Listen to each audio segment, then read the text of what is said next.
एक गांव में रमेश नाम का एक गरीब किसान रहता था।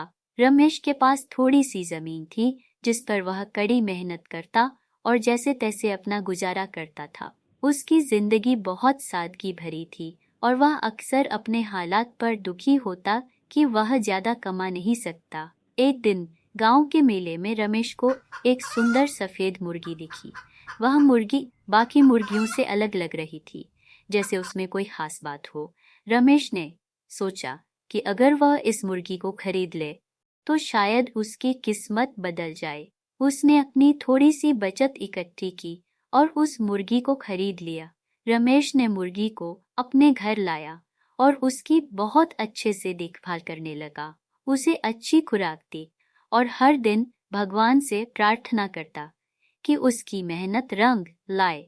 कुछ दिन बीते और एक सुबह जब रमेश ने मुर्गी के तड़वे में जाकर देखा,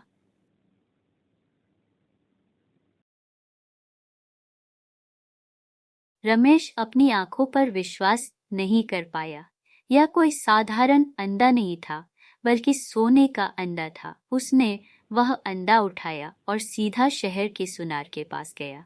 सुनार ने अंडा देखते ही कहा कि यह शुद्ध सोने का है और इसकी कीमत बहुत ज्यादा है। रमेश ने वह अंडा बेच दिया और अच्छी खासी रकम हासिल कर ली। इसके बाद हर रोज मुर्गी एक सोने का अंडा देती थी। रमेश अब अमीर हो गया था। उसने एक बड़ा घर बनवाया, बेहतरीन खाना खाया और गांव का सबसे समृद्ध आदमी बन गया। लेकिन जैसे रमेश अमीर होता गया, उसका दिल लालच से भर गया। वह हर रोज एक अंडा पाकर खुश नहीं था। अब वह चाहता था कि मुर्गी एक ही दिन में सारे सोने के अंडे दे दे ताकि वह और भी अमीर हो जाए। एक दिन रमेश ने सोचा कि क्यों ना मैं मुर्गी के पेट से सारे अंडे एक साथ निकाल लूं।